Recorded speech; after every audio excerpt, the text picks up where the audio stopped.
ಶಾಲೆಯ ವಿದ್ಯಾರ್ಥಿನಿ. ಈ ದಿನದ ವಾರ್ತೆಗಳನ್ನು ಓದಲು ನಿಮ್ಮೊಂದಿಗಿದ್ದೇನೆ. ಬೆಳಿಗ್ಗೆಯಿಂದ ಸಾಯಂಕಾಲದವರೆಗೂ ಕೆಲಸ ಮಾಡಿ ಸುಸ್ತಾಗಿ ಸ್ನ್ಯಾಕ್ಸ್ ಅನ್ನು ಸೇವಿಸುತ್ತಿರುವ ಎಲ್ಲ ಮನಸ್ಸುಗಳಿಗೆ ವಾರ್ತೆಗಳನ್ನು ತಿಳಿಸಲು ನಿಮ್ಮೊಂದಿಗಿದ್ದೇನೆ. ವಾರ್ತೆಗಳ ಮುಖ್ಯಾಂಶಗಳು. ನಾಳೆಯ ಪ್ರಮುಖ ಮುಖ್ಯಾಂಶಗಳು. ಮೊದಲನೆಯದಾಗಿ, ನಾಳೆ ಸೋಮವಾರ ಶ್ರೀಕೃಷ್ಣ ಜನ್ಮಾಷ್ಟಮಿ ಆಚರಿಸುವುದು. ಎರಡನೆಯದಾಗಿ, ಶಾಲಾ ಸಂಸತ್ ಚುನಾವಣೆಯಲ್ಲಿ ಆಯ್ಕೆಯಾದ ವಿದ್ಯಾರ್ಥಿಗಳ ಪ್ರಮಾಣ ವಚನ. ಮೂರನೆಯದಾಗಿ, ಭಾಷಣ ಮಾಡಿದ ವಿದ್ಯಾರ್ಥಿಗಳಿಗೆ ಬಹುಮಾನ ವಿತರಣೆ ಹಾಗೂ ವೇಷಭೂಷಣಧಾರಿಗಳಿಗೆ ಬಹುಮಾನ ವಿತರಣೆ. ನಮಸ್ಕಾರಗಳು. ಹಾಯ್ ಹಲೋ ನಮಸ್ಕಾರ. ನನ್ನ ಹೆಸರು ಶ್ರಾವಣಿ ಪೆಂಟಿ. ಎಲ್ಕೆ ಮೆಮೋರಿಯಲ್ ಶಾಲೆಯಲ್ಲಿ ಓದುತ್ತಿದ್ದೇನೆ. ಮುಖ್ಯಾಂಶಗಳ ವಿವರಣೆಗಳು.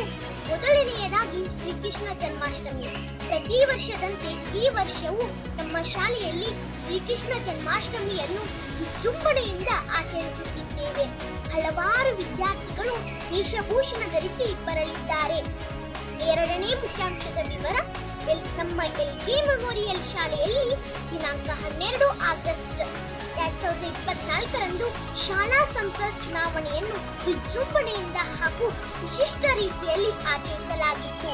ನಾಳೆ ಸೋಮವಾರದಂದು ಸಂಸತ್ನಲ್ಲಿ ಆಯ್ಕೆಯಾದ ವಿದ್ಯಾರ್ಥಿಗಳು ಪ್ರಮಾಣ ವಚನ ಸ್ವೀಕರಿಸಲಿದ್ದು, ಎಲ್ಲಾ ಚುನಾಯಿತ ಅಭ್ಯರ್ಥಿಗಳು ಟ್ರೆಡಿಷನಲ್ ಡ್ರೆಸ್ ಧರಿಸಿ ಅದ್ದೂರಿಯಾಗಿ ಬರಲಿದ್ದಾರೆ ಎಂದು ತಿಳಿಸಲು ನನಗೆ ಹೆಮ್ಮೆ ಎನಿಸುತ್ತದೆ.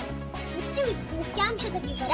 ಈಗಾಗಲೇ ಸ್ವತಂತ್ರೋತ್ಸವ ಮುಗಿದಿದ್ದು, ಸ್ವತಂತ್ರೋತ್ಸವದ ನಿಮಿತ್ತ ಹಿಂದಿ, ಕನ್ನಡ, ಇಂಗ್ಲಿಷ್ ಭಾಷಣ ಸ್ಪರ್ಧೆಯಲ್ಲಿ ಹಲವಾರು ವಿದ್ಯಾರ್ಥಿಗಳು ಭಾಗವಹಿಸಿ ಅದರಲ್ಲಿ ಪ್ರಥಮ, ದ್ವಿತೀಯ, ತೃತೀಯ ಬಂದ ವಿದ್ಯಾರ್ಥಿಗಳಿಗೆ ಪ್ರಶಸ್ತಿ ಮತ್ತು ಬಹುಮಾನ ವಿತರಣೆ ಸಮಾರಂಭ ಹಾಗೂ ಸ್ವತಂತ್ರೋತ್ಸವದ ನಿಮಿತ್ತ ಸ್ವಾತಂತ್ರ್ಯ ವೀರರ ವೇಷಭೂಷಣ ಧರಿಸಿರುವ ವಿದ್ಯಾರ್ಥಿಗಳಿಗೆ ಬಹುಮಾನ ವಿತರಣಾ ಸಮಾರಂಭವಿರುತ್ತದೆ ಎಂದು ತಿಳಿಸಲು ನನಗೆ ಹರ್ಷವೆನಿಸುತ್ತದೆ.